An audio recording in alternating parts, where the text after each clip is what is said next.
Ang kawawa kong ina, sa buong buhay niya ay hindi niya nalaman ang hulugan ng katagang kaligayahan. Ha? Tulong na mabaling silip? Sige nung Simon! Imposible ngunit pwede magkatotoo. Huwag kang lumapit kung ayaw mo mamatay. Ginoo, kung natatanan pa ninyo, tayo nakita na sa pook na ito 13 taon nang nakakaraan. Bakit? Sa akala mo'y sino ako? Ikaw ang taong matagal na ipinagay na patay na. Basilio, isang lihim na maaari mong ikamatay ang iyong natuklasan ngayon. Subalit, kung panatilihin mong lihim ang lahat, hindi mangyari ang gayon. Ginoo, umasa kayong lihim ay mananatiling lihim. Sinasabi ko na di nalalayo ang katugunan mo sa aking inaasahan. Nabaliw ang iyong ina sa kagagawa ng mawalang hiyang Kastila. Ang kapatid mo naman ay namatay sa kamay ng mga taong hanggang ngayon ay di pa nakikilala. Nilisan ko ang bayan na masama ang loob ko upang malayo sa makapangyarihang ulupong na sumisikil sa kalayaan ng mga mamamayan. At ngayong ako'y nagbalik, napipinto ang aking paghihiganti. Kailangan nating kapwa ang katarungan, kaya dapat tayong magtulungan. Malakas ang kasalukuyang pamahalaan. Paano niyo nasukumpara ng pag-ibig? Nang magbalik ako sa Pilipinas mula sa pangingibang bansa, nakisalamuha ako sa iba't ibang uri ng lipunan. Nasaksihan ko ang kasamaan ng ating pamahalaan. Sa halip na hadlangan, tinulungan ko pa sila sa kanilang Bakit? sapagkat alam kong ang bawat pinagsamantalahan at pinagmalabisan ng gobyerno ay magiging kapanalig ko pagdating ng araw ng paghuhukom. Ikaw, pagdating ba ng araw ng pinapangarap ko ay maasahan kita? Kanan ko ang pagtatapatin niyo sa akin iyong adikain, ngunit nararamdam kong sabihin na ayokong makialam sa politika. Wala akong hangad sa buhay kundi maging manggagamot. Ang ibig mong sabihin ay pipikit mo na lang iyong mga mata sa pagkamatay ng iyong ina at kapatid na kagagawa naman nakakasakop sa atin? Matagal na sila patay. Ano mang gawin ko ngayon ay hindi na makabubuhay sa kanila. At ang iyong bayan, pababayaan mo ba ang mapiriwara? Yan ang dahilan kung bakit ako nagsusunog ng kilay. Naniniwala kong nasa karunungan at wala sa lakas ang ilalayan ng ating bayan. Mali ka! Para makamit ang kalayaan, kailangan mo magbuhos ng dugo. Kung gayon, magkaiba pala tayo ng palagay, Ginoo. Kinagagalang ko ang iyong paninindigan, Ginoo. Gayon pa man, oras na magbago ang iyong paniniwala, bukas ang aking tahanan para sa inyo. Para sa iyo, paglilingkuhan ko kayo. Huwag kayong mag-alala, Lolo Celo. Malapit lang naman ang bahay ni Hermana Pension dito. Tuwing makalawa ay madadalaw ko kayo. Diyos ko! Kitongin nga pala ang dating may-ari ng agnos na ito. Baka ako mahawa. Pagdating ni tatay, sabihin niyo para na rin akong pumasok sa kolehiyo. Mahusay daw mga stila ang aking Panginoon. Aalis na ako, Lolo.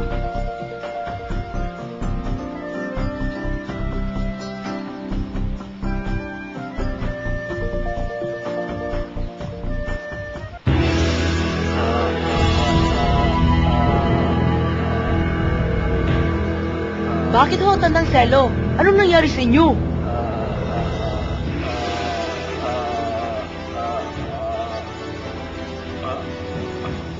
Diyos ko, napipi si Tata Selo!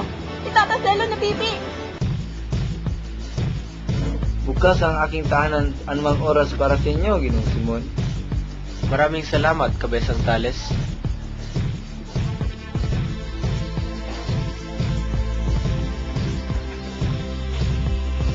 Balak ko magpunta sa Tiani at San Diego. Palagay niyo kaya ay sapat ng revolver na ito laban sa mga tulisan? Ewan ko po. Ang mga tulisan ay mga baril na malayo ang nahabol. Sa wari ko hindi pa huli ang aking revolver.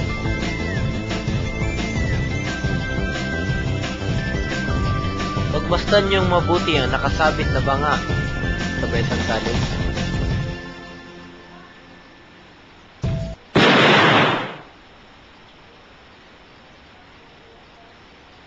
Mahusay, talagang mahusay ang iyong revolver, Ginoong Simon.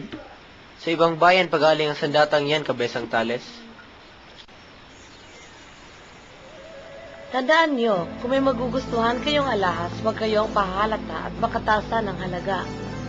Totoo yan. Mahusay na negosyanteng yang si Simon. Ngayon lang kayo makakita ng mga alahas na mula sa iba't ibang panig ng daigdig. Mga perlas, mga maliliit na perlas, mga malalaking perlas, mga ruby, diamante. Diyos ko, kay laking kayamanan. Ito'y kayamanang mahirap pantayan. Alam ba ninyong sa isang dakot ng mga alahas na ito'y maaari kong lunurin sa luha ang malalaking bahagi ng Pilipinas? May katuwiran si Ginoong Simon. Ang kayamanan ay may halintulad mo sa gamot, maaring makalunas at maaring makamatay.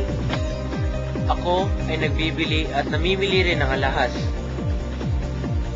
Kabesang Tales, wala ba kayong maialok sa akin?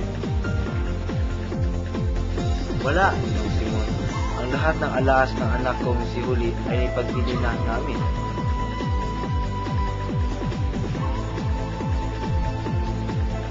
Nagkakamali kayo, Ginoong Tales. Ang agnos na bigay ni Basilio kay Huli ay hindi pa na ipagbibili. Para kay Huli, ang agnos ay walang katumbas na halaga. Inabuti pa niya ang pagpapaalila sa pagbili na hiyas na yon ang dating pag-aari ni Maria Clara. Kay Maria Clara ba ikanyo ang agnos na iyon? Oho, Ginoong Simon. Paano napasa kamay ni Ginoong Basilio ang agnos? Di umano'y ibinigay ni Maria Clara ang agnos sa isang kitungin na kinaawaan niya. Ang kitungin ay nagpagamot kay Basilio at ibinayad niya ang agnos. Kabesang Tales, kahit hindi ko pa nakikita ang agnos, ay tatawaran ko na sa iyo yon ng 500 piso. 500 piso?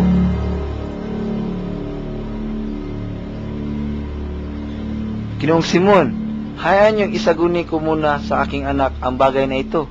Kayo ang masusunod, Kabesang Tales. Pinakikausap kong paunlakan ninyo ang kailangan ko, Hermana Penchak. Kung nalaman ko lang na hindi tutubo ang aking salapi, ay di ko na sana pinautang si Huli.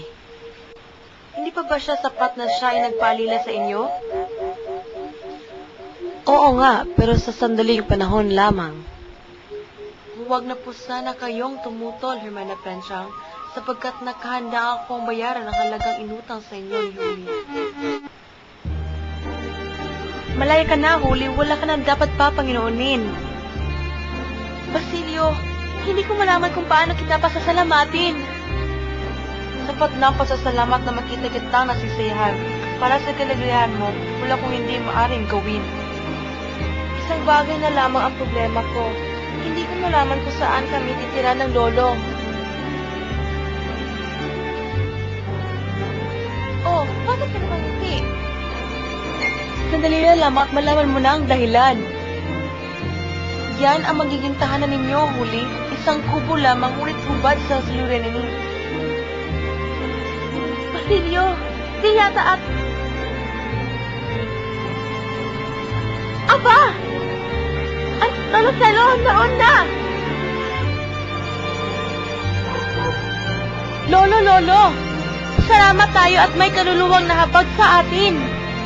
Hindi habag, Huli. Kukulin ko ang tulungan ng mga mahal ko sa buhay. Ikaw, si Tata Celo, kayo ang mga importante sa akin. Labis-labis ang kaligayahan ko, Basilio. Ngunit saan niyo kumuha na ipinatubos sa akin at ibinili mo sa bahay na ito? Nakapayimpok ako, Huli. Wala kang dapat aalahanin. Bukas ay babalik ako, Huli, Tandang Celo. May aasikasuhin lamang ako ngayon.